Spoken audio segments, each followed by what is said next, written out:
This meeting of the Senate Finance Committee for March 13th, 2024 will come to order. We have two bills on the agenda, but before that, we start with Commissioner Erin Campbell for a confirmation hearing today. Commissioner Campbell, welcome to the Senate Finance Committee. We'd love if you could make a brief presentation and then stand for questions.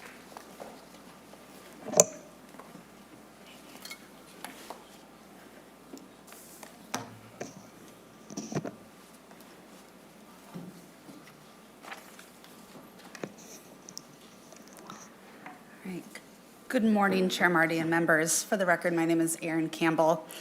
I've been at Minnesota Management and Budget since July of 2022 when I became Deputy Commissioner for Enterprise Employee Relations. A year later, Governor Walz appointed me to serve as Commissioner, and I'm honored to come before you today in that capacity. To begin, I'll share a bit more about my background and then turn to my responsibilities at MMB. I grew up in Willmar, Minnesota, and graduated from Concordia College in Moorhead. And I'm before you today with nearly 20 years of experience in state government. My work in state government actually began here in the Minnesota Senate, where I started as a committee page and later legislative assistant to then Tax Committee Chair Larry Pogmiller. When Senator Pogmiller became Majority Leader, I served as Leadership Assistant and Policy Coordinator, where I led on a broad range of budget and policy issues and facilitated movement and progression of bills. Following Governor Dayton's election, I joined his transition team as an outreach coordinator, and then his office, where I served as in the role of a senior policy advisor for 3 years. In that capacity, I covered a broad range of budget and policy issues, including capital investment, labor, and public safety, to name just a few. I spent 2 legislative sessions as a lobbyist at Messerly and Kramer, and then returned to state service at the Department of Administration as an assistant commissioner. I covered facilities and enterprise services. In that position, I provided senior leadership on facilities management, fleet and surplus, real estate and construction, and continuity planning, including creating and implementing and improving business plans for units that functioned like businesses. From late 2017 through the end of his term, I returned to Governor Dayton's office, where I served as Deputy Chief of Staff for Policy and Legislative Affairs. I was part of that senior leadership team and led the team of policy advisors. When Governor Dayton's term ended, I returned to my position at the Department of Administration. Over the last few years, Governor Walz has asked me to lead key strategic initiatives elsewhere in the enterprise, including leading the Minnesota Department of Health Long-Term Care Battle Plan, working to keep COVID-19 out of long-term care facilities. I also served in temporary roles as a senior advisor to Governor Walz in the spring of 2021, advising him on legislative affairs, and as the chief operating officer for state and cabinet affairs in the summer of 2021.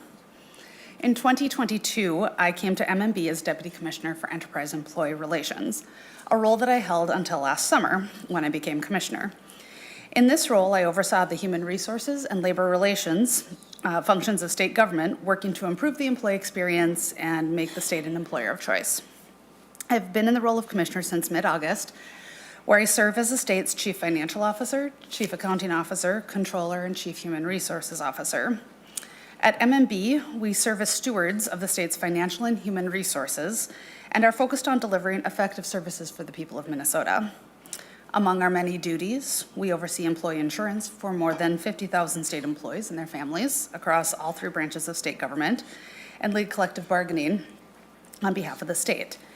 We provide for responsible and transparent management of the state's fiscal resources, promoting financial best practices, enhancing internal controls that reduce risk and help prevent fraud, and facilitating public access to the state's financial information and fiscal priorities. And we provide collaborative enterprise leadership, supporting cross-agency coordination and helping ensure state government delivers critical programs and services for Minnesotans as effectively and efficiently as possible. At MMB, I'm fortunate to be surrounded by bright, talented, and dedicated team members. I'm proud of Team MMB's many accomplishments during my time as Commissioner. A few of the highlights include enhancing fiscal accountability by creating new banking services and federal funding oversight and statewide internal audit roles, investing in more secure, reliable, robust enterprise resource planning systems are the underpinning of the state's financial, purchasing, and human resources capabilities, maintaining our AAA bond rating and issuing $1.5 billion in new state debt, launching the Department of Children, Youth, and Families Implementation Office, working to consolidate key supports for children and families in one child-centered organization, developing the new Office of Addiction and Recovery and launching the Governor's Advisory Council on Opioids, Substance Abuse, and Addiction, and helping create and execute Executive Order 2314, removing barriers to state employment and improving the employee experience. Members, it's an honor to serve as Commissioner at MMB and a responsibility that I do not take lightly. I look forward to working with each of you, and thank you for your time. Mr. Chair, with that, I'm happy to answer any questions. Thank you, Commissioner. Questions from the committee? Senator Pratt.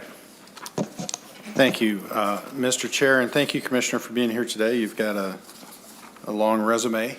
You've been around a while.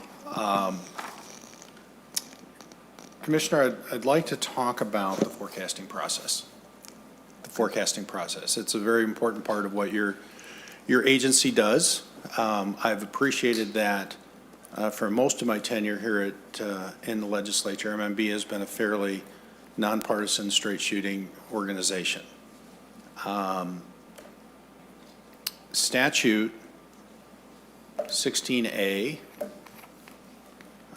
102, subdivision 1A, forecast parameters. The forecast must assume the continuation of current laws and reasonable estimates of projected growth in the national and state economies of the affected populations.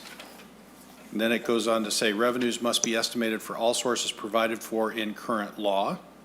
Expenditures must be estimated for all obligations imposed by law and those projected to occur as a result of inflation or variables outside the control of the legislature. Are you familiar with that?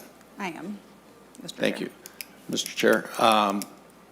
The November forecast and the included a tax change solely based on the request of the two tax chairs. And in that forecast, so that had over a $350 million impact to the revenue forecast that was coming through. Ms. Campbell, did that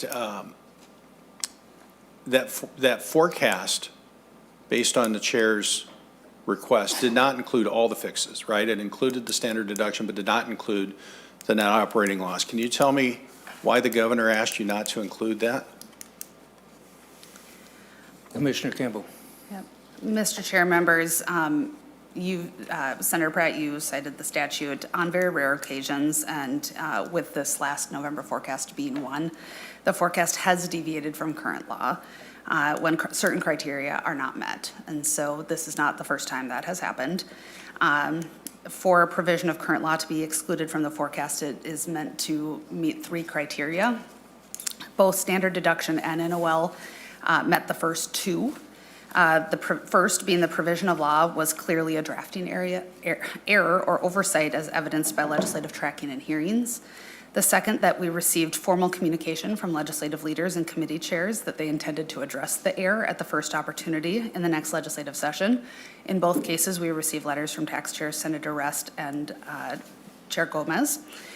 However, standard deduction error met the third test, but NOL did not, and that's really about the timing of the implementation of the law in question.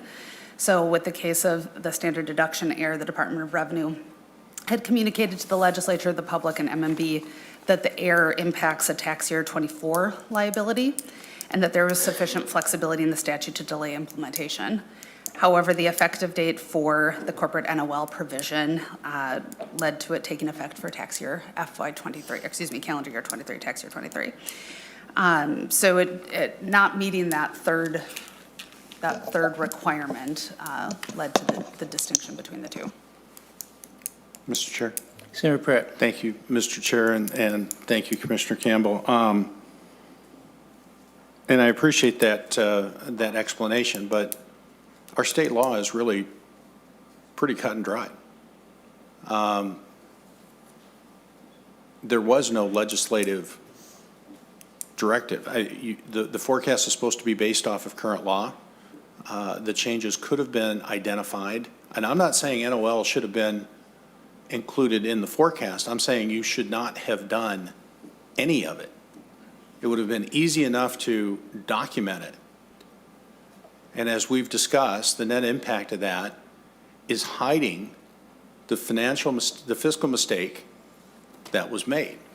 Now, if it was a big enough fiscal mistake that we couldn't move forward, then we should acknowledge that. And MMB should not be presuming what the actions of the legislature have done, will do. I mean, we could look at Metro Mobility. That was a $123 million change in the November forecast. And Mr. Chair, that bill passed out of this committee on January 29th, the same day the February forecast was presented. It's still sitting on the Senate floor. No action has been taken. And yet Metro Mobility is embedded in our forecast, and any changes to that due to ridership are presumed to be current law, that those changes need to be made and forecasted. We haven't made that change. Now, the commissioner might say that's a drafting error, and she might be right, but MMB broke the law. When you wrote the letter on January 29th, Mr. Chair, that was in when the commissioner made those changes, and you wrote that letter after the November forecast. Those changes were made in violation of the law.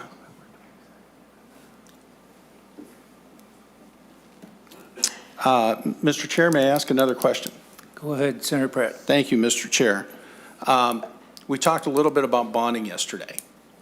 And originally there was a forecast of an $830 million bonding bill. That's been increased to 980, approximately a 20% increase.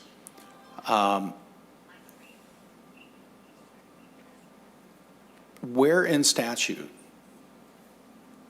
are you to be while I understand you have to do a debt capacity forecast based on current law and what's been agreed to in comparison to the three guidelines that we have, is there a requirement in state law to include the impact of a potential bonding bill in the forecast? Commissioner. Yeah, Mr. Chair, Senator Pratt, I'm not aware that there is a statute. I'm aware that it is a longstanding practice of the department. Thank you, Mr. Chair, and thank you, Commissioner Campbell. Mr. Chair, I've complained about the quality of fiscal notes that this committee has been receiving. I think they've been incomplete and politically biased. We have an agency that has made two changes to this last forecast that violate our standing statute. And it's not that, and maybe it has been longstanding practice, and shame on us for not catching it. But now we should be putting a stop to it. And I'm concerned that all it takes is a memo from two chair people to make a massive change to the forecast. And as Senator Klein said on the Senate floor, well, we can't make that change because this bill has no fiscal impact. And it had no fiscal impact because it was already embedded in the forecast and hidden from the people of Minnesota what those impacts would be. It is incumbent on us to be more transparent with the public. That's what they expect from us. And we as legislators should expect our agency to follow current law. And so, Mr. Chair, I'll be voting against this confirmation. While some of these practices may be longstanding, Commissioner Campbell was at the helm when these two forecasts and these two decisions were made. Thank you, Senator Pratt. And yeah, I will say that I think that these practices, which have been going on under administrations of both parties and Finance Committees and Ways and Means Committees of both parties. I think those are all things we should discuss. I mean, whether it's appropriate to do the bonding forecast and so on, or these sort of things. And again, there are three-part tests that they've been doing. I'm not sure if I think that's been something that's been sort of agreed upon on a bipartisan basis in the past.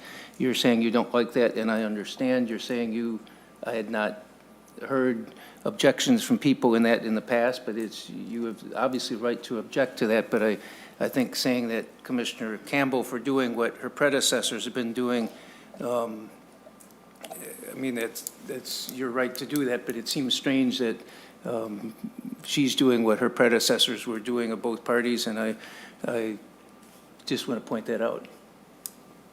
Mr. Chair.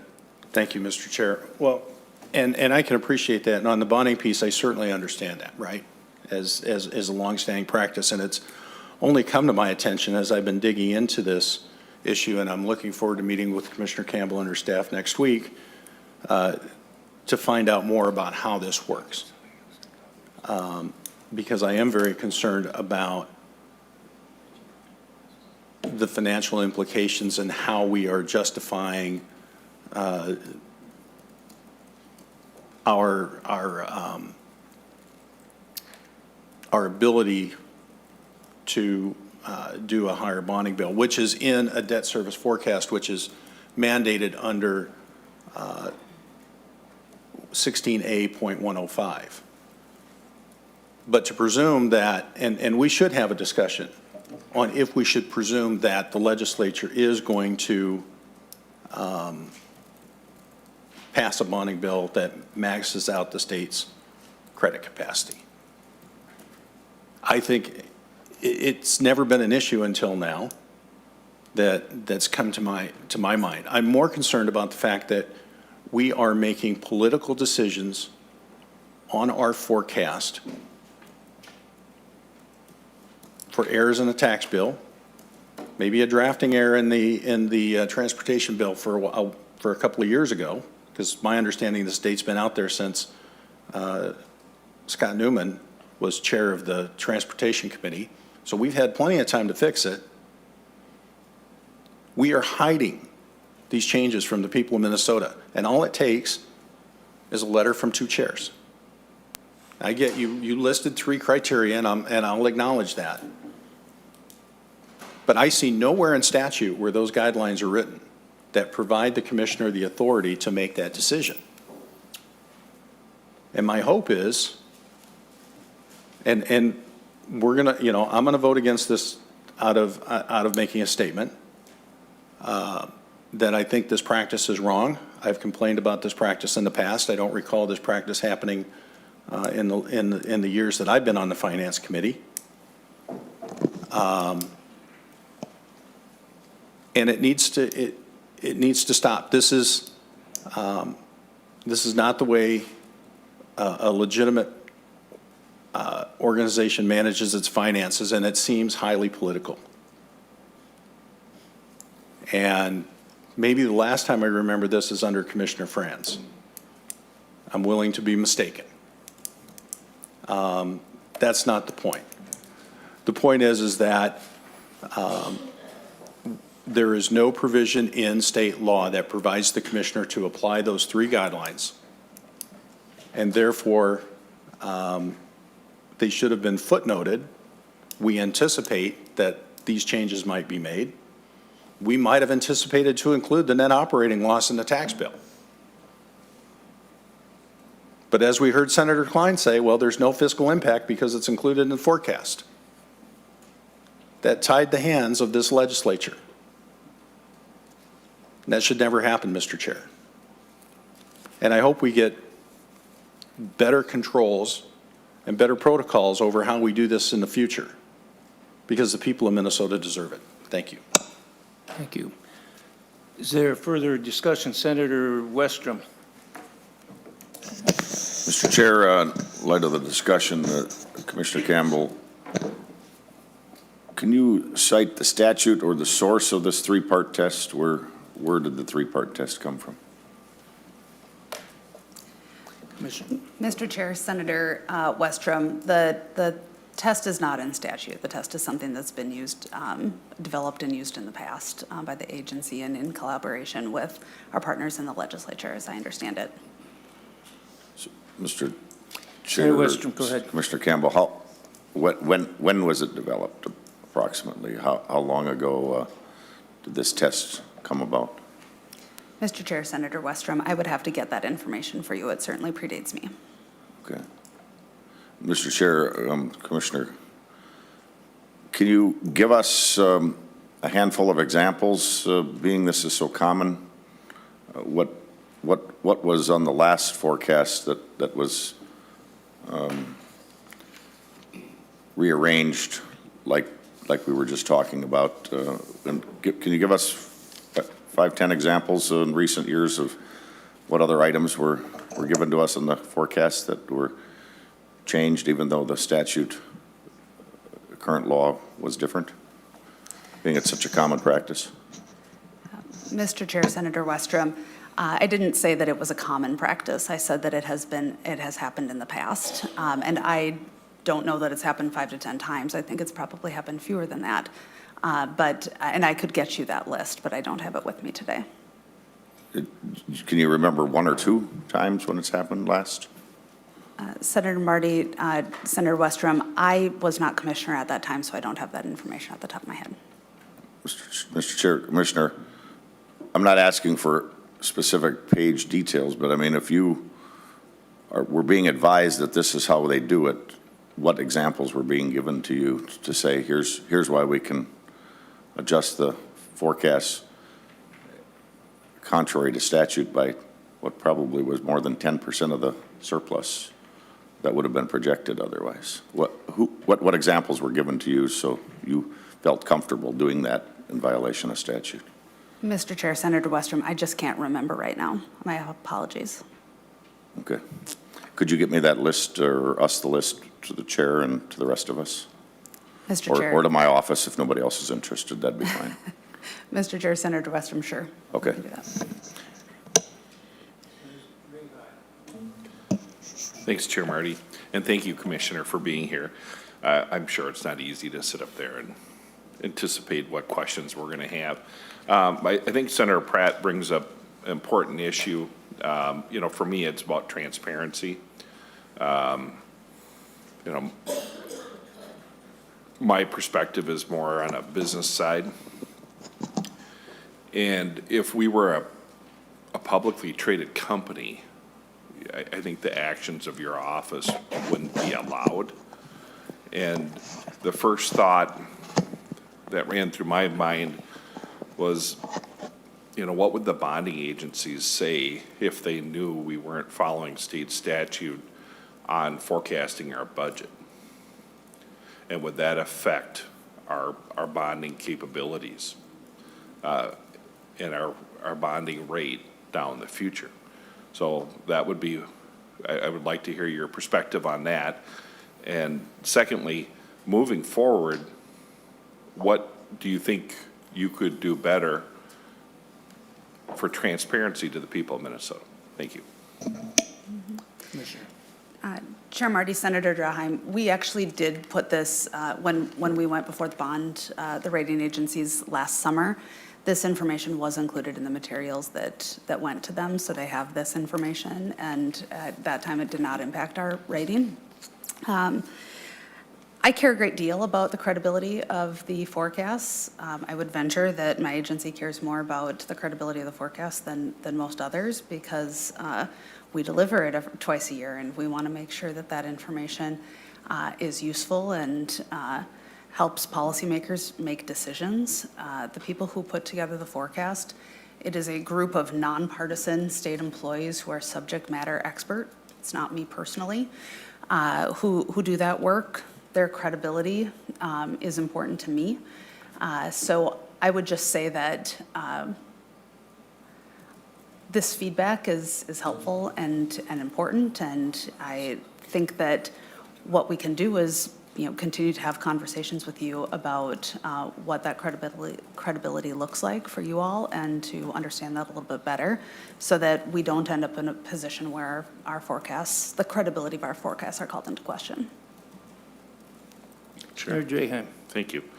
So when you had these conversations with the bonding individuals, and you provided them that information, exactly what did you say, that these aren't passed yet, but they're included in our forecast or in our numbers, or how did you address that to the bonding officials? So, Chair Marty, Senator Draheim, it was in written materials that were sent to the rating agencies that we're required to send in our reports. Chair? Go ahead, sir. It would be great to see that information that you sent where it states that. If we could get a copy of that, that would be great. Thank you. Is there, Senator Pratt? Thank you, Mr. Chair. And just to clarify, while I appreciate that we've got, very dedicated nonpartisan staff working, the concern that's being raised is not based on the work that those people are doing. We appreciate nonpartisan staff here in the Senate, the nonpartisan staff in our agencies. What we're concerned about are the political decisions made by political appointees and the policy that has since resulted. So I just want to make that perfectly clear. Commissioner, no, I guess it wasn't really a question, so, okay. And I do appreciate you I don't know if any of your predecessors, but you have a strong HR background.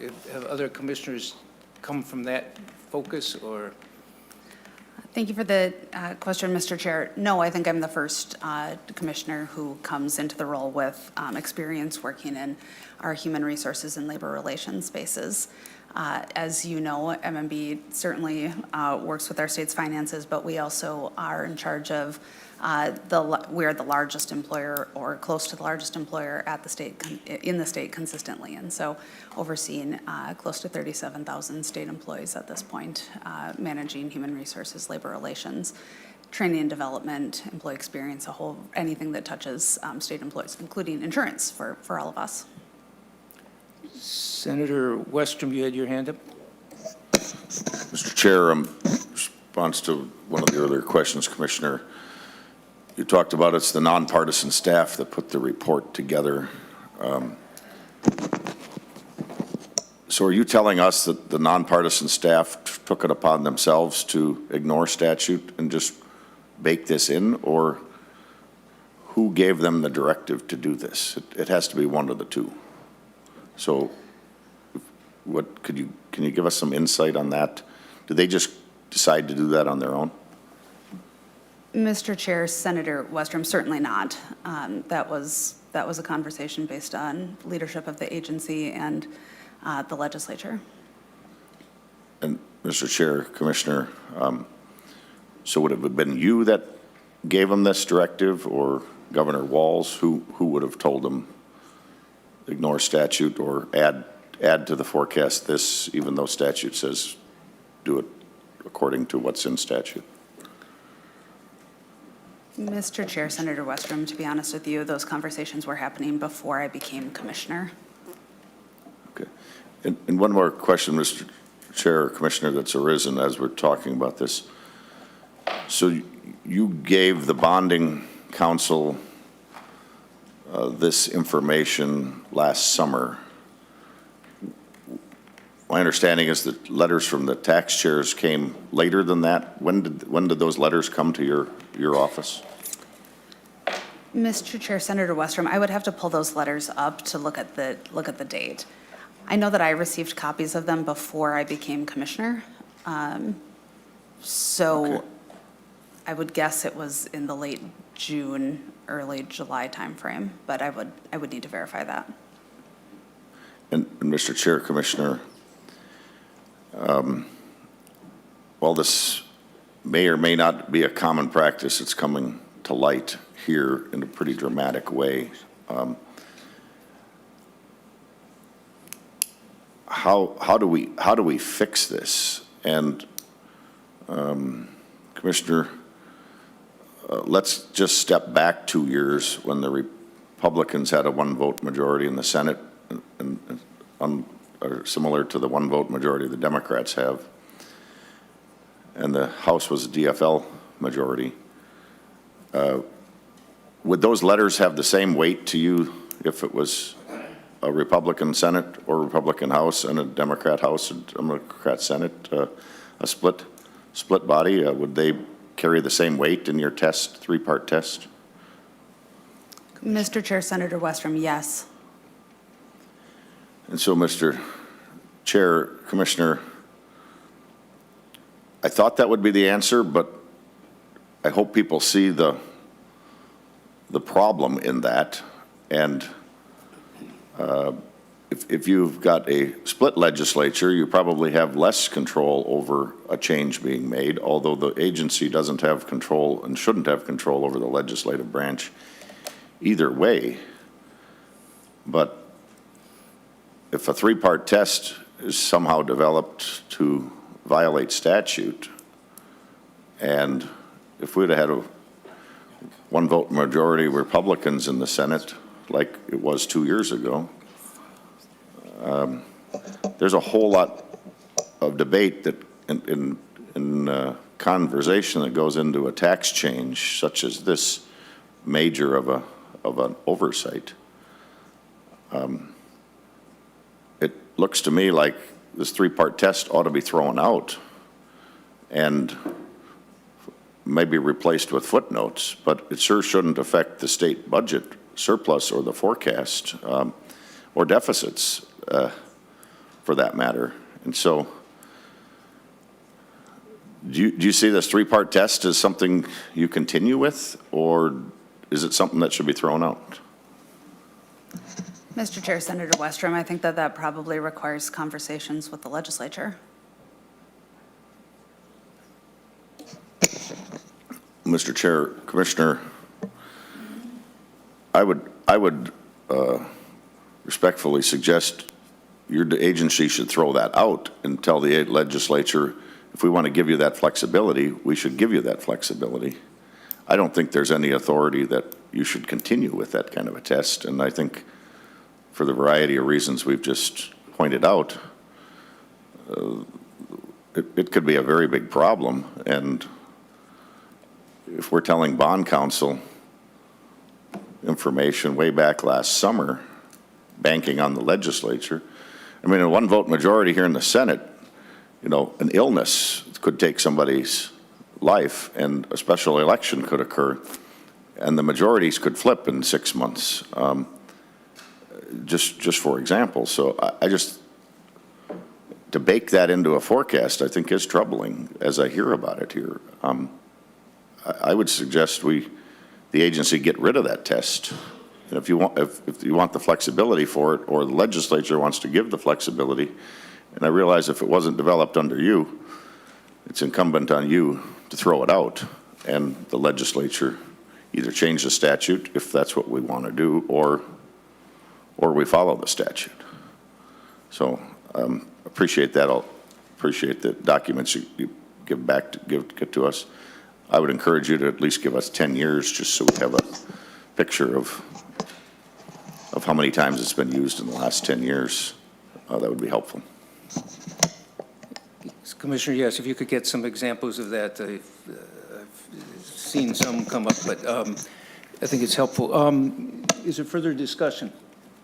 If not, Senator Pappas, would you be willing to move that the committee recommends the confirmation of Erin Campbell as Commissioner of Minnesota Management and Budget? So moved. On that motion, is there further discussion? If not, all those in favor say aye. Aye. Opposed? No. Motion prevails. Commissioner, congratulations, and we look forward to working with you, and we'll look forward to a couple of those examples of when it's happening. Thank you very much for coming. Appreciate it. And I believe that we have Senator Kunesh coming from her committee, and her bill, I think, is a very quick one. I believe her bill is yes, I know, I see that. I was going to say, Commissioner Oumou Verbeten is Senator Oumou Verbeten. Yes, I think, I don't know how long her bill is likely to take. If we could do hers next, I guess, if she's here, I know it's, pardon? Senator Kunesh she's got her committee right now, and she's stepping away from her committee for a minute because I think this is a very brief bill coming up. Is that okay, Senator Oumou Verbeten? Senator Kunesh is coming from her committee she's chairing, which is why I wanted to see if she's going to be here in just a minute, which they say, and I apologize for that because I would normally take the people who are here, but because she's chairing a committee and so on.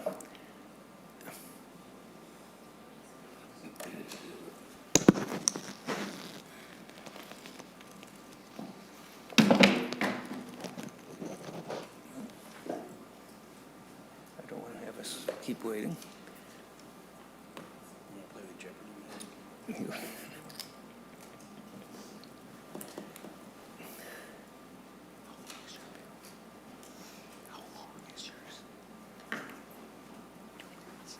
Oh, here comes Senator Kunesh. We'll take her bill quickly. Senate File 4588. Senator Kunesh, welcome to the Senate Finance Committee. Thank you so much, Mr. Chair. Sorry for stepping across the way. Took me a minute. Members, I have here for you Senate File 4588. It's the E12 Education Forecast Adjustment. This file amends the E12 Education Appropriation enacted during the 2023 session, a legislative session for fiscal year 24 and 25, and it will align with the intent to align with the February 2024 forecast. The February 2024 forecast provides the best estimate of the amount of state aid necessary to fully fund statutory formulas under current law. Forecasted appropriation adjustments are typically the result of change in pupil counts, program participation, or actual counts. Actual costs. The appropriation changes are real, but the forecast adjustment have no trackable fiscal impact because they're built on the February 2024 forecast. The forecast adjustment under Senate File 4588 provides the Department of Education with the necessary appropriation authority to ensure schools receive the full amount of state aid to which they are entitled under the current law. And that is my explanation. There are questions from the committee.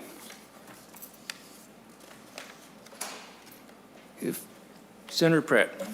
Thank you, Mr. Chair. Senator Kunesh, there are some large changes here. Can you talk specifically about the overages in the school nutrition programs? Yes, and actually I have my expert assistant here, Ms. Hofer, and I'm going to ask her to please go through that information. Ms. Hofer, welcome to the committee, and please go ahead. Mr. Chair, Senator Pratt, and committee members, thank you for the question. For the record, my name is Jenna Hofer. I'm the nonpartisan fiscal analyst assigned to the Education Finance Committee.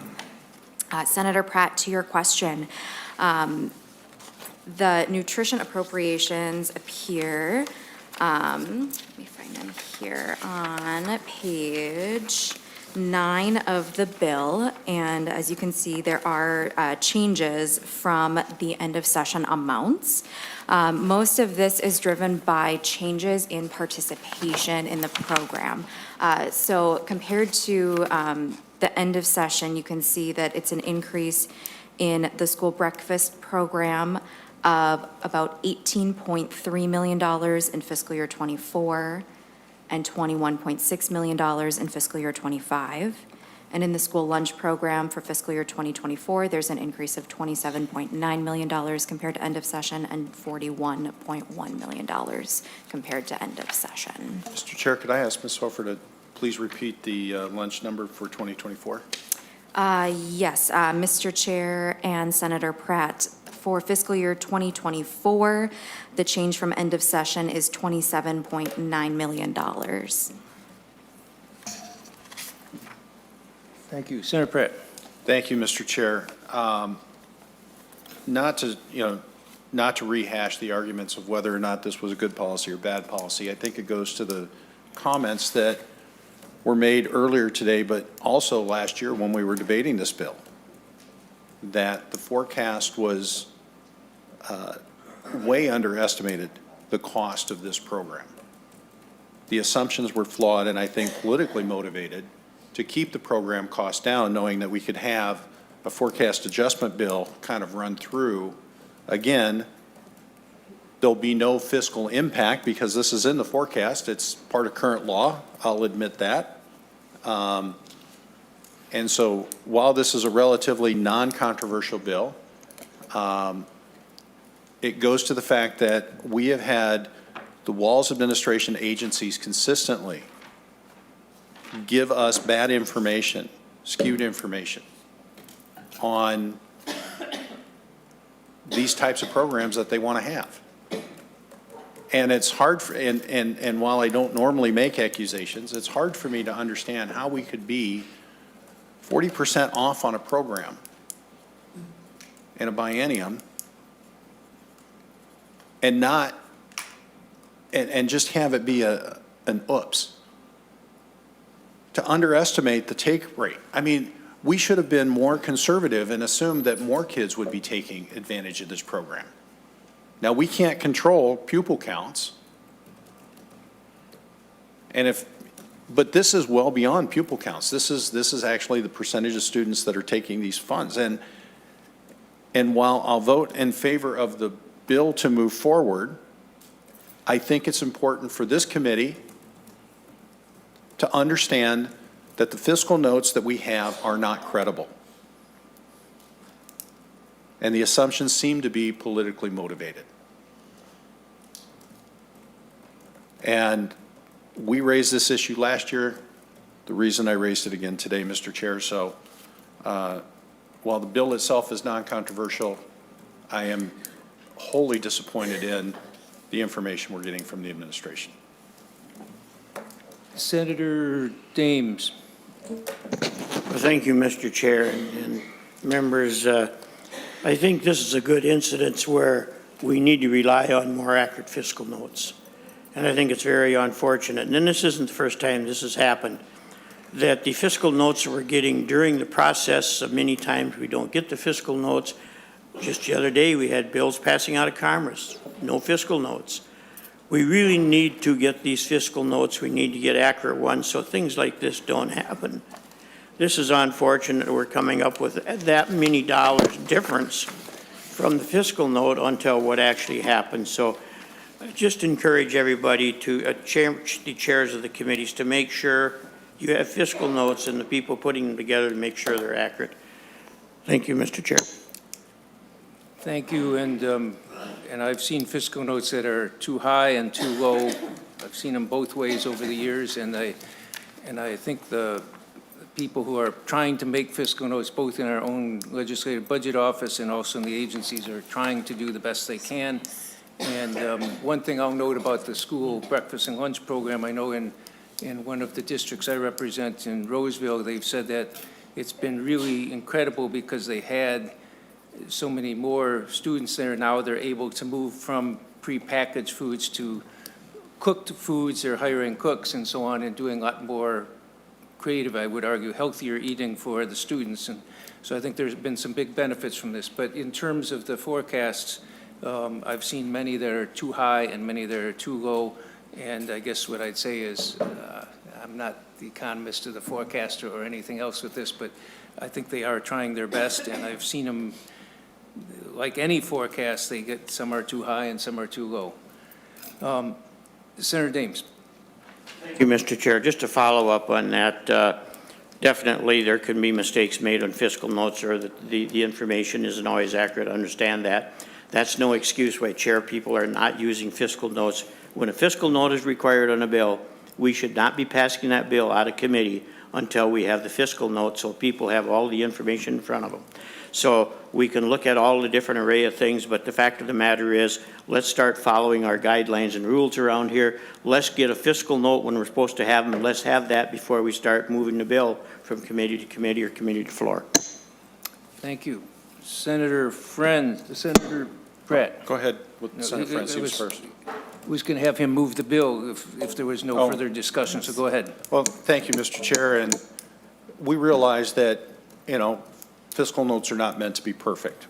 And, having been in the business world, having to make forecasts, I can tell you that every forecast is wrong. You're either a little high or a little low, but to be off by this magnitude is what the problem is. I mean, we are just in fiscal '24, we are looking at a $46 million error. $46 million in this program in fiscal '24.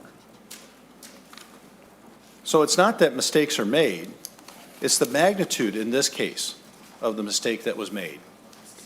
And Mr. Chair, we've talked about other fiscal notes where information has been, and we've questioned it, where information has been intentionally left out of a fiscal note. I'll say that when a fiscal note comes in high, it's typically a Republican author, but there's no excuse. There's no excuse to be off by this magnitude. So I'm not expecting every fiscal note to be perfect, but I expect them to be a hell of a lot closer than this. Thank you. Senator Friends, can you move Senate File 4588? Oh, Senator Westrom. Well, Mr. Chair, before we take a final vote, I just want to weigh in on this. This is a troubling discussion we're having this morning, and I don't know what's to conclude out of this other than it feels like somebody's manipulating somebody. And we raised a lot of concern last year on the hundreds of millions of dollars it was going to cost to give free lunches to the rich, because that's what the bill did. The people that needed it were already eligible. So we were only forecasting part of the kids at school because a lot of them already received it. But to be off this much does question if it was being done to shoehorn in more spending projects that wouldn't have been able to be pushed through because the numbers, if we would have seen the real numbers, something else would have had to give, or we couldn't have given tax relief, or whatever the reason is. It's just very troubling that we're seeing this kind of conduct. And now all the repairs and fixes that are coming through to change and hopefully cover up what should have been much more obvious at the time last year. And it's feeling a lot like something was being manipulated grossly when we're off by this kind of number. And Senator, could you give us a response to that, because you were a big part of this, and what did you do to help assure that these numbers were accurate? And do you see a problem with this? And if so, I hope more questions will be asked down the road, because I know you're fairly new here, but somebody was manipulating, it feels like, and we need to get to the bottom of this. But I'd appreciate a response from the author. Senator Kunesh. Well, I hardly even know how to respond to these accusations of manipulation and nefarious action, that we were playing some kind of a shell game here with our students. In fact, not just with our students, but the public as well. It was, I believe, and I'm totally confident that those that put together this fiscal note did their work, did their due diligence.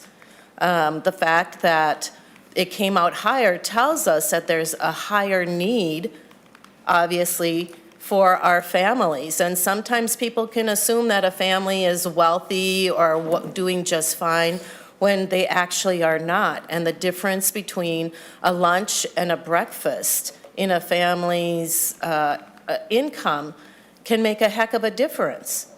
And so I really do resent any kind of insinuation that we were playing games with these numbers at the expense of our children in Minnesota. These numbers reflect now the real need or the real request for these lunches. And I guess I don't understand this resentment for feeding rich kids as well as those that are not rich. We just want to make sure everybody has access to those foods, and that's what we did. Now, if these rich kids are taking lunches, you know, I say, well, happy to feed you. I don't discriminate against them. I don't say if you make more than this, your parents make more than this much money, you can't walk over there and get a breakfast. You can't walk over there and get a lunch. You sit over on this side where you have your paid lunch, and these kids are going to sit over here where they have the school-provided lunches. So I just don't understand this whole mind thought methodology of some kind of a conspiracy. We did underestimate the cost of breakfasts and lunches. I admit that. Now we're going to have to work from that point going forward. We underestimated with kindergarten milk. Imagine that. We underestimated there. And so there's always going to be something that needs to be tweaked in any of the legislation that we do. And this constant accusation that we are manipulating and playing games with dollars and cents and individuals in our state government really needs to stop, because it's just so ridiculous and out of the realm of reality. Mr. Chair. Senator Westrom. Mr. Chair, Senator Kunesh, can you tell us what the percentage is that they were off on this? I'm going to ask Ms. Hofer to give me that number. I did not do the math. Ms. Hofer, go ahead. Mr. Chair, Senator Westrom, thank you for the question. For fiscal year 2024, for breakfast, the percent change from end of session to the February forecast was 58.7%. For fiscal year 2025, it was, there's an increase in the appropriation authority of 55.3%. For lunch for fiscal year 2024, there's an increase in the appropriation authority of 87.2%. And then for fiscal year 2025, it's 82.8%. So, Mr. Chair, Senator Kunesh, I realize you're new here. I'm very disappointed to think what we just heard out of you is how you are going to defend a fiscal note that's off between 55 and 87%. And that's the best they can do. Senator Kunesh, I think we need to have higher expectations than being off by 55 to 87%. And for you to defend that is troubling. I hope you realize when you bring bills forward, it's going to reflect on all of us if we can't trust a fiscal note to be within more than 55 to 87% off. So I would urge you, my comments were to help open all of our eyes that there's a problem here. But for you to go the other way and defend that this is the best they can do is really troubling. I think we can expect better out of our fiscal agencies. And if we're off by 87% on our budget, Katie bar the door, we've got big problems. we have got to do better than being off by 55 to 87%. That's the point I'm trying to make. For you to defend it is very disappointing to hear that response, because I think we all need to expect more out of these fiscal notes. This isn't just 5% or some small amount.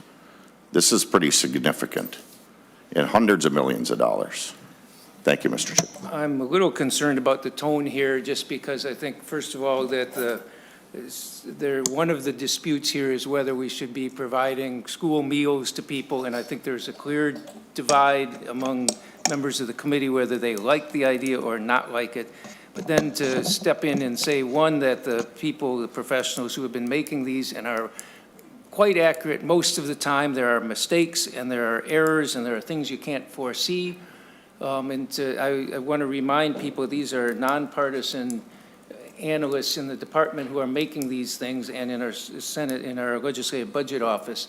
And I think Senator Kunesh has plenty of experience here at the legislature. I think she's working very hard to make sure students succeed, and I can understand differences of opinion on that, but I hope we don't take it out on people who are trying to do this. Yes, this one is disturbingly high. I agree the estimates were way off. I've seen some other things that are very accurate, and again, there is clearly the strain that, oh, this was an attempt to hide something. I don't see that, and I'm sorry we're having this discussion, but people are able to raise the issues they want. Mr. Chair? Senator Chair. Pratt. Thank you, Mr. Chair. And Mr. may Chair. I just interrupt for just a second, Senator Westrom? I just want to clarify, because I think your statement is slightly misguided. This has not been about the policy. We're not rehashing the policy. We're rehashing the process that got us to this policy, the assumptions that were presented to this legislature at the time that this decision was made. And so to bring up whether or not the policy is is agreeable or not agreeable to some of the members, I believe is out of order. We have kept our discussions not to the program, but strictly to the fiscal note process, and I would appreciate if Senator Kunesh and you, Mr. Chair, would recognize that and not infer that there's any other discussion going on. Senator Pratt, just so you're clear, one of your caucus members was saying about rich kids getting lunch, and why are we doing this? It was clearly a discussion of that. I think people have a right to do that. I'm just pointing out that that was the case. That's all I was saying. Senator Westrom. Mr. Chair, let's set the record straight here. First of all, what the bill did was added in rich kids or kids that didn't qualify for free or reduced lunch. So the point was they weren't starting a whole new program. They were only adding in kids that were in the upper middle and rich categories in the tax brackets, if you will. So that makes it being off this much, even that much more egregious, because it wasn't that they didn't already have a good handle on a lot of kids that already participated in a free or reduced lunch program, which was the kids that had less means and couldn't afford lunches. So the program just expanded to the richer kids. That's what it did. But Mr. Chair, so for you to infer that it was some other comment is incorrect. What I just said is correct, because we already had free and reduced lunch for middle and lower class income students. But what the author at the table was doing was defending that this is the best they can do, to use her own words. And that's what I was expressing disappointment, that that's the best they can do, and Senator Kunesh was defending that or arguing that that's the best they can do. That's the point I was trying to make, and thank you for letting me clarify it. Thank you. Senator Draheim and then Senator Friends. Thank you, Chair Marty, and I'll keep mine more to the numbers here. I guess my question, Senator Kunesh, is on that increase, was that and I'm not on the education committee, so I apologize. It's a flat rate per kid, per breakfast and for lunch, is that correct? Senator Kunesh. Senator Draham, yes. So the difference, the 55 to 87%, is based off a sheer just number, pupil count, and not an increase in cost of food or an increase in reimbursement on that food cost. Is that correct? I'd like Ms. Hofer to confirm that. Senator Marty, Chair Marty, Senator Draheim, thank you for the question. I do want to correct the numbers that I provided to the committee just a moment ago. I was reading the wrong line on my spreadsheet, and I do apologize for that. The percent change for breakfast for fiscal year 2024 from end of session to the February forecast was 70.5%. For fiscal year 25, it was 80.9%. For lunch, the difference in fiscal year 2024 was 14.6%, and in fiscal year 2025, it was 20.7%. And you are correct, Senator Draheim, that the primary driver here of the change in the nutrition programs is the increase in participation in those programs. Thank you. And just to clarify, the breakfast number went up to 80.9 in 2025? Sure. Chair Marty, Senator Draheim, thank you for the question. Yes, that is correct. That is the percent change from the end of session appropriation to the February forecast. Appreciate it. Thank you. Senator Friends. Thank you, Mr. Chair, and I want to thank you, Senator Kunesh, for bringing this forward, and I'm going to add my name to the list of people defending the work of nonpartisan staff who prepares fiscal notes and analysis. I also invite any senators who suggest that there might be political motivations to go sit down with that staff and go through the numbers and see how it looks. And if we find political motivation, then we as the legislature have a duty to exercise oversight. But if we don't, what we see in the general fiscal note response is that they're pretty good. With that, Mr. Chair, I'd like to move Senate File 4588. Mr. Chair. Senator, on that motion, Senator Pratt. Thank you, Mr. Chair. And again, I'll vote for the bill because it's part of our current law. Again, we're not criticizing the work of the nonpartisan staff. What we are recognizing is that it is political appointees that are reviewing these and helping also to set these fiscal notes. And I think, Senator Friends, that's where the problem is. I've always appreciated the work of our nonpartisan staff. And I take offense at the accusation that that's where the criticism lies. We have never said that. And it's even with Commissioner Campbell, we talked about the fact that it is the policymakers within the agencies that we believe are skewing these numbers. And so, Mr. Chair, I'll be voting in favor of Senator Francis' motion. On the motion, Senator Westrom. Mr. Chair, one more question just for the Commissioner. Commissioner, how much of these numbers are from unforeseen students showing up at schools? More people moved into our state than we expected. Can you give us some guidance on what is driving some of these numbers that was unforeseen? Senator Westrom, the commissioner's not here, but Senator Kunesh, can you respond to that?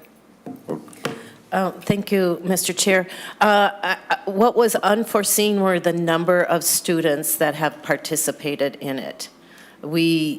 I'm sure they took into account the trends that they had been seeing, the population in our school districts, took into consideration economic drivers within the unique communities and the schools, and based their numbers off of that. The big difference was that we saw a massive participation in this program. And yes, I would say we underestimated the number of children that would participate in these programs. And that's why we are adjusting these numbers now to adjust to the increase in participation of feeding our children in Minnesota. Mr. Chair, Ms. Holtberg, I guess I missed her title. That's who I was asking. Oh, beg As your well. pardon. Ms. Hofer.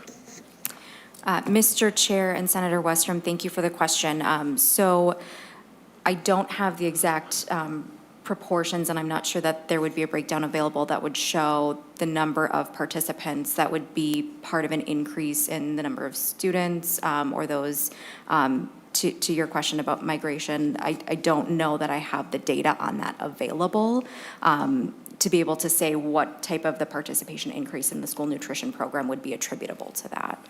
And Mr. Chair, Ms. Holberg, would you have access to getting us a breakdown of some sort of estimate of where some of the bigger numbers are coming from?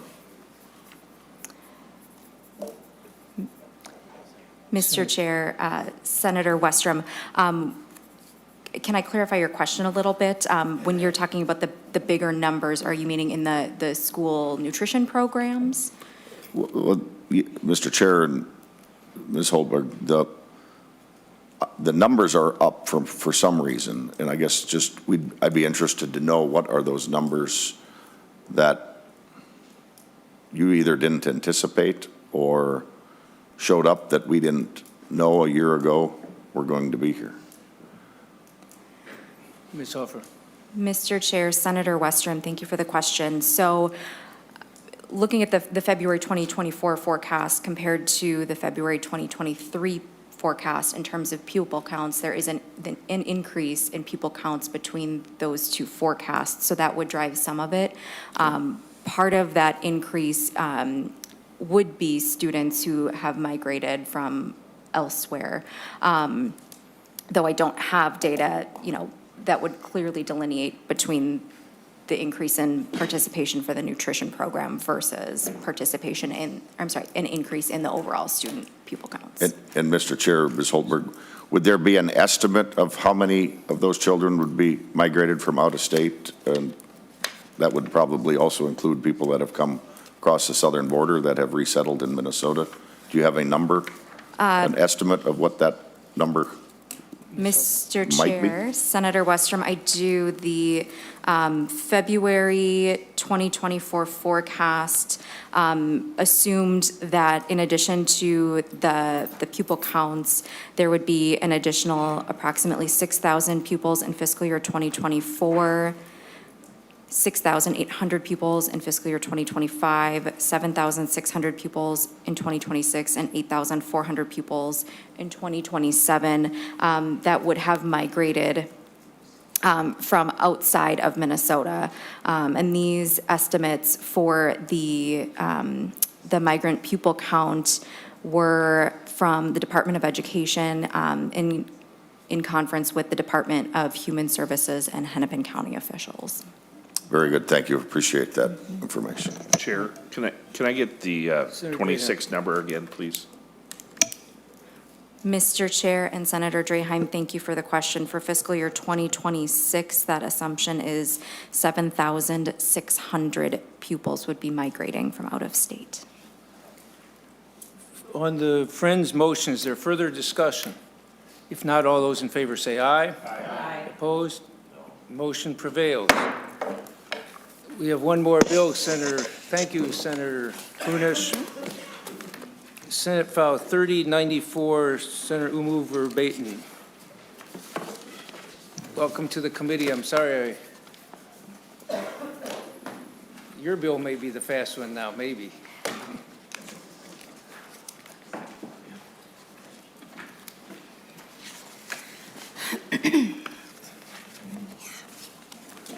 Thank you, Mr. Chair. Don't jinx it, but hopefully. Senate File 3094 requires the Department of Vehicle Services to rewrite the driver's license knowledge examination using plain language standards. Plain language meets readers' needs. It's clear, simplified language that follows a specific set of grammatical standards. These plain language standards are outlined in two things: the Federal Plain Writing Act of 2010, which requires agencies to use plain language in any documents necessary for obtaining benefits, services, or filing taxes, and also in Governor Dayton's 2014 Executive Order 1407, which requires the use of plain language for communications coming from the executive branch. Those are referenced in the bill. The bill also instructs the Division of Driver and Vehicle Services Test Maintenance Committee to rewrite the test by February 15th, 2025. They can enter into an agreement with a third party to participate in revisions and to meet the plain language standards. And then it requires the commissioner to submit a report to the transportation committees by February 1st, 2026 on implementation. The fiscal note is $212,000. This has been run by the Department of Public Safety and Division of Vehicle Services. They're requesting to rewrite both the driver's manual and the knowledge written test in plain language. And then they also are factoring in translation into other languages, ASL and audio formats. So that's the cost. I will allow my testifier to talk a little bit more about why it's so important to rewrite things in plain language, but I just want to say that it's especially important for English language learners, folks with disabilities. It's very much an accessibility issue. Everyone benefits. This test is like notoriously confusing because it's wordy and uses like these complex sentence structures that could just be written in plain language. So everyone would benefit from that. Maryland has done this. The ACT and SAT have implemented plain language standards. It's just like a best practice and would help us make sure that folks can actually understand the questions that are being asked of them. But with that, I'd like to invite Kunesh to testify. Briefly, please, we don't normally have testifiers in the Finance Committee, but welcome to the committee. Mr. Chair? Yes. We typically have the agencies here to testify, not advocates, and I think this is, not that I'm trying to shut down public discussion, but the policy has already been discussed in other committees. And if we're going to start allowing testimony on bills, I hope that we're going to, if you're going to set that precedent, I hope it's going to be a bipartisan precedent. Thank you, Senator Pratt. I did not know there was going to be a testifier. We generally tell people that we may not have. Could you be very briefly give a statement, reason for the bill? Mr. Chair, if I can just beforehand, I thought it would be helpful for this committee to have the full context, but if you would prefer not to have the full context of the bill, we can definitely move forward. And I'm happy to answer any questions myself, but it's up to you. Yeah. Senator Verbeten, Oumou Verbeten, I will ask that you, if you're willing to just go ahead, unless committee members want more testimony on it. You do have an amendment, though. Yes, Mr. Chair. And that amendment is just clarifying the pieces that I discussed earlier on the department asking to rewrite both the driver's manual and the written test. So it clarifies that and clarifies the need for translation services as well. Okay. Senator Friends moves the A6 amendment. Is there a discussion of the A6 amendment? This goes into the appropriation. The second, Senator, Mr. Naumann, could you comment on it? So, Mr. Chair and members, on page 1, line 3, and page 1, line 4 of the amendment, I just want to make sure members realize that this is some clarifying language on how the appropriation can be used by the agency, that it would specifically include translation services into other languages as determined by the commissioner. This was a staff recommendation to conform with some of the language in the fiscal note. Is there a discussion on the Friends A6 amendment? If not, all those in favor say aye. Aye. Opposed? Motion prevails. On the bill, is there any further discussion? If not, Senator Friends moves Senate File 3094 as amended be recommended to pass. On that motion, Senator Westrom. Mr. Chair, kind of a mix between the two situations we just had. Maybe the author could give us more of the context that she's indicated the testifier was going to, and I guess to the earlier discussion, it's typical that somebody from an agency or commissioner level would be the one to answer more questions, or Sure. or a nonpartisan staff. So Sure. If you wish to have a little more thing, I would encourage us to have the witness who has come here and been waiting around for this. I will encourage her to give very brief. Mr. Chair, Yes. what's the witness's background? Are they from an agency, or what's the? what's their background? Senator Verbeten. Mr. Chair, Senator Westrom, I'll give a brief explanation, then you can let me know if you'd like to hear. So Kieran is an English language learner at Andover High School. She brought this issue to my attention. She's been working for several years with the Department of Safety and Vehicle Services on this issue, and had noticed that a lot of English language learners that she worked with were having a really hard time with the test. Even folks who have been driving for decades in their home countries, they did it as a profession. So they knew how to drive, succeeded in doing the road test, right? But the written test was the issue. And again, it's because it's wordy, it uses these complex and compound sentence structures and confusing terms. So the issue is that people are not able to understand the question that is being asked of them. They can demonstrate their knowledge of our laws and the rules they need to follow on the road, but are having trouble understanding that question. And this is the issue for native speakers as well. Anna's collected a lot of data showing that writing in plain language benefits us all. It benefits native English speakers in addition to English language learners. Making the test clearer, again, is going to help folks understand the questions and actually demonstrate their knowledge of Minnesota traffic and driving laws. But I thought it would be helpful for folks to have the context as to the history of how we got to this issue, the work that's been done with the Department of Vehicle Services. So if you'd like to hear from Kieran, she's willing to testify. If not, we can move forward. Senator Westrom. Mr. Chair, that sounds reasonable to me, and if you're okay with it, Mr. Chair, that it is an exception, but Right. that might Senator be helpful to Westrom, someone. we do make exceptions, and ma'am, please, thank you for being here. Please go ahead with your testimony. Thank you so much for allowing me to speak. I really appreciate it. First of all, I would like to preface by saying that I'm sorry if I caused any inconvenience because of my coughing. My allergies have been really bad this spring. So as Senator Verbeten introduced me, my name is Kieran, and I'm an ESL teacher, and I've been affiliated with Anoka-Hennepin School District for over 6 years now. And a part of my job is not only provide direct English language instructions to the students who speak English as a second language, but also help them in their mainstream classes as well. So in 2019, while I was helping some of the students in their driver's ed classes, I observed that they were very excited about the course that they were enrolled in. They were working really hard, passing all the assessments in the classrooms and stuff. But when it came to taking the actual driving test, they were failing it. And they, upon inquiry, I found out that they did not understand the questions on the test, but they did pass the assessment in the school on the same content. They related similar experiences of their family members as well, who had a great deal of driving experience in other countries and in other states, but they were failing the permit test in Minnesota a number of times. Some of them are still driving out and about, now without a license and without insurance. And frankly speaking, I do not even blame them because they cannot stop their kids because of a poorly written test.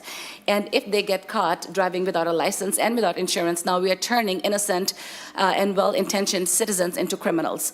I also spoke with some native speakers on this issue and regarding their experiences about the test, and they went through the same ordeal because of the complex language and confusing sentence structure on the test. So that led me to conduct a study in which I asked several questions, both from the native speakers and non-native speakers of the language. And two of the main questions were, what did they find more difficult on the test? Was it the content of the test or the language of the test?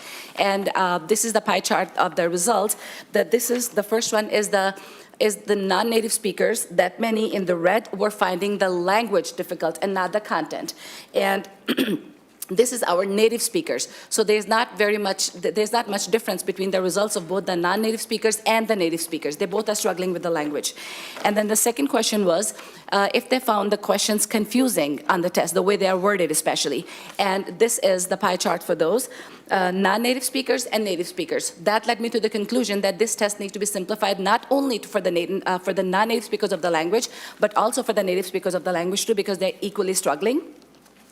And then after that, a petition was started, and we have over 1,500 signatures on that petition as well, because the DVS said that they did not have enough resources. They're aware of the Plain Language Act guidelines, but they don't have enough resources to implement those.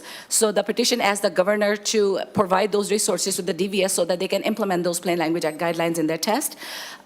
Here, just to make the matters clear, I would like to give a couple of examples of how the typical language of the questions is written on the test, and how the same questions can be rewritten in simple English. English, because one of their pushback was that we do not want to make the test simple and easy for people to understand, which I totally understand. It's a very important test, and we should not be just giving out the driver's license. So all I'm asking them is, I was asking them is to simplify the language so that people can at least understand. So backing up is not allowed on freeways or expressways except for. Now that's with the double negatives. So first you're asking me to decode the double negative, and by putting the except for at the end, if as a non-native speaker I do not know what except means, there's no way I will get the answer right, even though I know the answer. And then also another layer of the difficulty or the trickiness in the test is that usually when we read a question, we start looking for the answer and not something which is not the answer. But these questions like that are asking me to look for something which is not the answer. So that is making the questions more tricky instead of making it more accessible. Another example would be on urban or town roads, the legal speed limit under ideal driving condition is blank unless traffic signs indicate otherwise. The same questions can, the same question can be rewritten that when the speed limit is not posted on the roads, what is the legal speed limit? So again, the question is the same, the rigor of the test is the same, it's just right in a way where people can understand it. Another example is anyone who flees a police officer using a motor vehicle may be sentenced to imprisonment for not more than. Again, it has multiple layers of difficulties. The same question can be rewritten as, if anyone runs away from a police officer, he or she can go to jail for blank or less time. Again, we are asking the same thing. So it's crystal clear from these examples that DVS employs difficult English language, obscure vocabulary, complicated sentence structure to write their questions, and this practice make the test more like an advanced English language test instead of a driving test. So that leads to two conclusions. First of all, the current DVS test is an invalid assessment because it's assessing the language ability of the test takers and not their knowledge about the driving and the roads. It needs to be a straightforward assessment of the driving test and not an advanced English literacy exam. The other finding is that this test is clearly inequitable, inaccessible, and discriminates against not only against the individuals who speak English as a second language, but also against individuals with low reading levels, with reading disabilities, those who have not had higher education, or those who have not even had the opportunity to go to school. I would like to extend a question to the Finance Committee here, and of course I'm not expecting an answer, but do the lack of academic English, lower reading levels, lack of educational opportunities make anyone a bad driver? In my books, it does not. Again, I'm not asking the DVS to simplify the test by any means, just simplify the language. They should keep the rigor of the test the same, only write the question in a way where people can at least understand what they're being asked. I would like to conclude my testimony by saying that written test, writing the test following the guidelines of Plain Language Act will not only make the test a valid assessment of driving, but will also extend equal opportunity, an equitable opportunity for every Minnesotan to succeed, and this would also result into more legal drivers on the road. The test does not need to present unnecessary hurdles and artificial obstacles. Last, the manual of the driving is not written in any better English at all, and people of Minnesota deserve better than that. Thank you. Thank you. Senator Westrom, any further? Mr. Chair, I have no further questions. Thank you for that. Thank you. And I think it is helpful and understandable that an ELL teacher would be the one, because you're dealing with people who are sometimes struggling with language, but I think we should be having plain language in all of our manuals and so on, and I appreciate your moving forward with this. Senator Pratt. Thank you, Mr. Chair. I was wondering if Senator Nauman could walk us through the fiscal note. I didn't receive it until yesterday afternoon. Mr. Chair and Senator Pratt, thank you for the promotion. You did. If you want to go into greater detail, I'm more than happy to do that. The department has identified $212,000 of cost, and the bill appropriates that amount for translation services. It also has some costs associated with the manual, which it says that it can internalize or absorb. So I don't know if you want to go deeper. If you do, I'll ask Ms. Boyd to give me a lifeline. Thank you, Mr. Chair, and whether it's Senator Oumou Verbeten or Ms. Boyd, it's my understanding Governor Dayton had an executive order around plain language probably about 10 or 12 years ago. What's different in this bill versus what Governor Dayton's executive order required and has already been executed? Senator Oumou Miss- Verbeten. Thank you, Mr. Chair. And Senator Pratt, I would argue that this should have already happened, but this is why the bill is necessary, is to make it very crystal clear that the department needs to rewrite this test using plain language standards. And that's why you'll see both the federal act and the executive order referenced in the first section. Senator Pratt. Thank you, Mr. Chair. So am I understand, Senator, that the agency ignored Governor Dayton's executive order?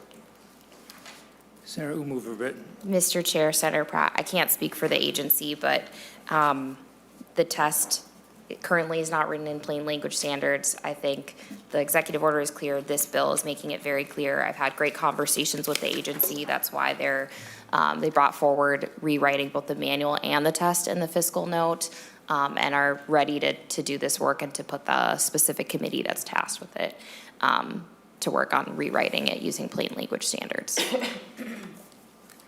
Further, Senator Pratt. Thank you, Mr. Chair. Well, Mr. Chair, I gotta say I'm disturbed that, we've had an executive order and the governor's own agency chose to ignore it.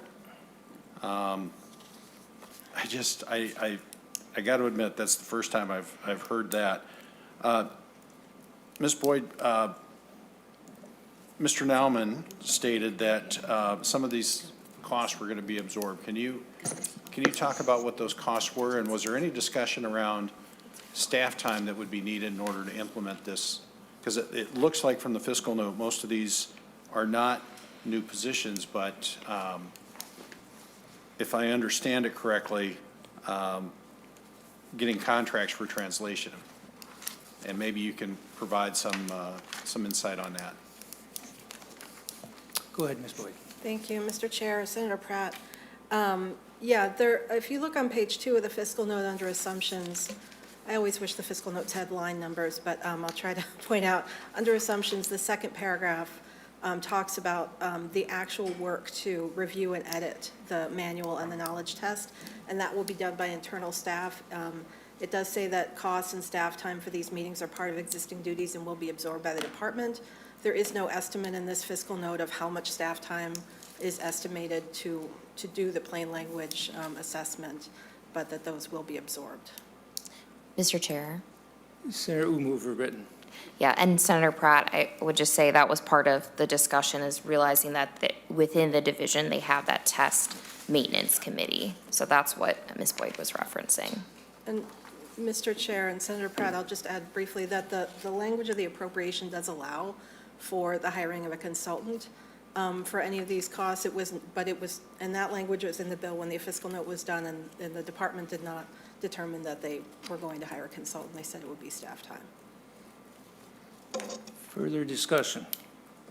If not, on Senator Friends' motion that Senate File 3094 as amended be recommended to pass. All those in favor say aye. Aye. Opposed? Motion prevails. With that, this committee is adjourned.